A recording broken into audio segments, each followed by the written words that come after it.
Hello friends, welcome to my YouTube channel. In this video, I have selected the most two major query of various students. Uh, those are, can I change my branch in BTech? A lot of students asked me, like, sir, I have completed diploma in mechanical engineering or civil engineering. Can I change my trade? Even they asked like, what should I have to do for that? और what will I have to do for that. बहुत सारे student का doubt था कि sir मुझे branch change करना है, मैंने इलेक्ट्रिकल से कर लिया, मैंने सीएस से कर लिया, सीएस की गवर्नमेंट जॉब अधिकतर नहीं आती है, तो मैं क्या करूं, मुझे क्या करना पड़ेगा सर बताइए। तो उन्हीं सारे क्वेरी को लेके मैंने ये वीडियो बनाया। इसमें मैंने दो मेजर चीज़ जो है ना सिलेक्ट किया है, can I change my branch in BTech और which branch is best for BTech. Government purpose के हिसाब से कौन सा ट्रेड बढ़िया है बीटेक करने के लिए और प्राइवेट सेक्टर के लिए कौन सा ट्रेड बढ़िया है। ये बेसिकली दो क्वेश्चन बहुत सारे स्टूडेंट के मन में आता है, तो उन्होंने पूछा था, तो उनकी क्वेरी पे मैंने ये वीडियो बना रहा हूँ। तो देखिए, the first thing is you don't have to do anything for that. आपको ब्रांच चेंज करने के लिए कुछ नहीं करना पड़ेगा, कुछ नहीं, nothing. BCC board do not care about whatever your branch was in diploma. Even no one from the counseling board would ask about your diploma branch. आप वहाँ जाएंगे ना काउंसलिंग बोर्ड में, यानी IAS भवन बेसिकली वहीं पे हमेशा होते आ रहा है, तो आई होप कि वहीं होगा आप लोग का।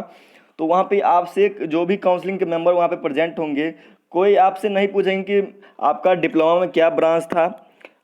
वो बस आपसे यही पूछेंगे कि आपको कौन सी ट्रेड लेनी है और कौन सी कॉलेज लेनी है। आपको वैसे वहाँ पे इस तरह सा स्क्रीन रहेगा, स्क्रीन पे दिखते रहता है कि कौन सी कॉलेज में कितनी सीट खाली है और कौन सी कैटेगरी की खाली है, अनरिजर्व की खाली है, SC की खाली है, ST की खाली है, कौन सी कैटेगरी की खाली है। और वहाँ पे सब कुछ आपको ट्रांसपेरेंसी रहती है, कोई दिक्कत वाली बात नहीं है। और देखिए वहाँ पे बस आपको यही दो चीज़ चूज करना रहता है, कॉलेज और ट्रेड। आपसे आपके डिप्लोमा के ट्रेड से कोई लेना देना नहीं है। डिप्लोमा में जो भी आपका ट्रेड था, मान के चलिए इलेक्ट्रिकल था या मैकेनिकल था या सिविल था, कोई लेना देना नहीं है। जिस तरह से ग्रेजुएशन में होता है कि आप अगर इंटर साइंस से किए हैं तो ग्रेजुएशन आप कॉमर्स आर्ट्स किसी भी चीज़ से कर सकते हैं, लेकिन आप अगर इंटर कॉमर्स से किए हैं तो आप साइंस से ग्रेजुएशन बिल्कुल नहीं कर सकते हैं, नॉट एट ऑल। तो बेसिकली आप लोग इस तरह का कोई भी लोचा इसमें नहीं है, ठीक है ना।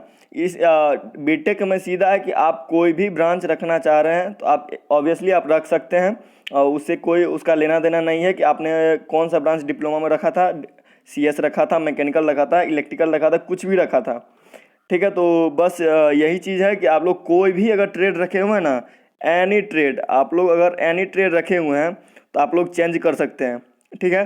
तो आई होप कि आप लोग का ये डाउट क्लियर हो गया होगा। आप लोग को कुछ नहीं करना है, बस वहाँ पे जाइएगा, आपको डिप्लोमा के ब्रांच, इवन डिप्लोमा के जो भी ब्रांच था आपका डिप्लोमा में, काउंसलिंग भवन में जो भी रहेंगे वो आपसे कुछ नहीं पूछेंगे आपके पास्ट के बारे में। बस आप लोग की मार्कशीट वगैरह चेक होगी, मैट्रिक की और डिप्लोमा की, और क्या क्या डॉक्यूमेंट ले जाने हैं उस पर भी मैं एक वीडियो अपलोड कर दूंगा। और अगर आपको अभी भी कोई क्वेरी हो तो आप कमेंट बॉक्स में अपने क्वेरी को ड्रॉप करें, मैं नेक्स्ट वीडियो में सॉल्व करूंगा, कोशिश करूंगा कि सॉल्व कर दूं उस क्वेरी को। और देखिए, तो ये चीज़ तो क्लियर हो गया कि डिप्लोमा में आप ब्रांच चेंज कर सकते हैं कि नहीं। चलिए let's move to next query, that is which branch is best for BTech.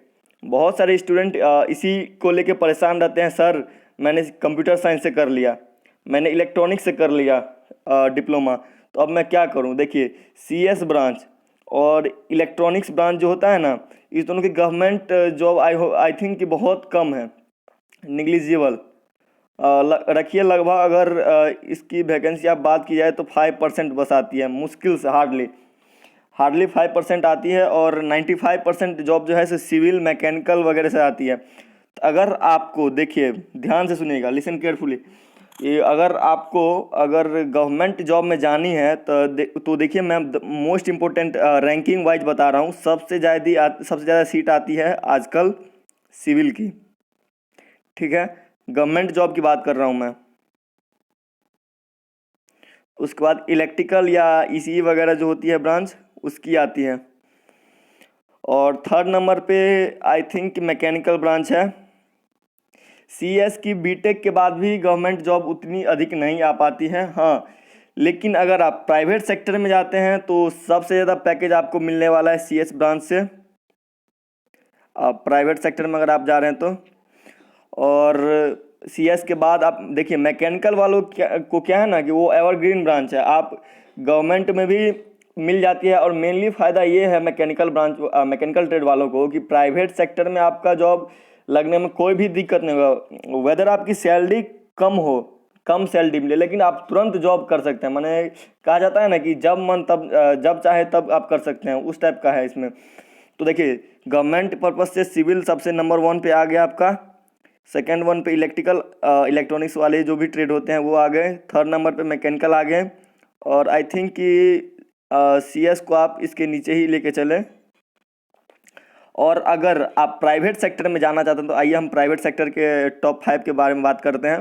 तो प्राइवेट सेक्टर में बेसिकली है सबसे नंबर 1 पे कैंपस सिलेक्शन वगैरह होती है। आजकल तो जितने भी कॉलेज हैं और धीरे धीरे बढ़ ही रही है।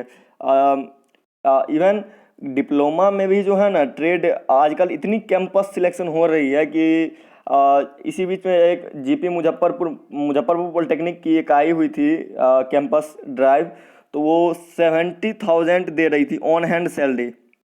ये बहुत ही अधिक हुई। आप लोग को बता दूं मैकेनिकल वालों के लिए थी कि डिप्लोमा में जो भी कैंडिडेट डिप्लोमा किए हैं उनकी 10,000 से ज़्यादा सैलरी हार्डली मिल पाती है।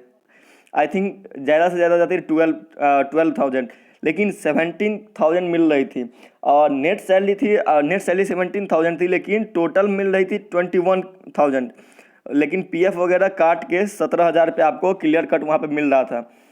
और साउथ के तरफ इसका जॉब लोकेशन था। अगर आप लोग उस तरह की कैंपस से भी उस तरह की प्राइवेट जॉब में भी जाना चाहते हैं, इच्छुक हों, तो आप लोग जुड़े रहिएगा हमारे चैनल से। टेलीग्राम पे भी ज्वाइन हो जाइए, ताकि इस तरह की कोई भी अगर प्राइवेट जॉब भी आती है तो मैं आप लोगों को बता दिया करूँगा। तो चाहिए प्राइवेट में हम देखते हैं, नंबर 1 पे है प्राइवेट में। सैलरी के हिसाब से मैं बता रहा हूँ कि CS वालों की सैलरी सबसे अधिक है। उसके बाद देखिए मैकेनिकल के बंदों की सेकंड नंबर पे आ जाती है, और इलेक्ट्रिकल वालों की कम है, इलेक्ट्रिकल और इलेक्ट्रॉनिक्स वालों की। और आई थिंक सिविल वालों की थर्ड नंबर पे आपकी आ जाएगी सिविल, और चौथे नंबर पे है ना आपकी आ जाएगी इलेक्ट्रिकल और इलेक्ट्रॉनिक्स वालों। तो देखिए CS से अगर आप हैं तो आप पैसा बहुत कमा सकते हैं, बहुत ज़्यादा। तो उसमें उसको लेके कोई इश्यू नहीं है। आप CS से हैं तो कोई दिक्कत वाली बात नहीं है। ऐसा नहीं कि बीटेक करने के बाद CS की भी ब्रांच आती है, CS की भी वैकेंसी आती है गवर्नमेंट सेक्टर में, लेकिन उतनी ज़्यादा नहीं आ पाती है। तो कोई भी ट्रेड ख़राब नहीं होता है अगर आप बढ़िया से स्टडी करते हैं। कोई ज़रूरी है क्या कि गवर्नमेंट जॉब ही कर रहे हैं, आप प्राइवेट में भी अच्छा खासा कमा सकते हैं। और ऐसा कुछ नहीं है कि आपको प्राइवेट जॉब में हटा ही दिया जाएगा। अगर आप एक जगह से हटते हैं तो दूसरे जगह आप सिलेक्ट हो जाएंगे। अगर आपके अंदर टैलेंट है, अगर आपके अंदर एबिलिटी है कुछ करने की, एम्बिशियस अगर आप हैं, तो आप कुछ भी कर सकते हैं। तो इसी के साथ मैं अपना वीडियो फिनिश करता हूँ। आई होप कि आपको सब कुछ क्लियर हो गया होगा। स्टिल अगर आप लोगों को कुछ भी डाउट है तो आप लोग ड्रॉप कीजिए अपना क्वेरी, मैं नेक्स्ट वीडियो में सॉल्व करने की कोशिश करूँगा। Okay, bye bye, take care.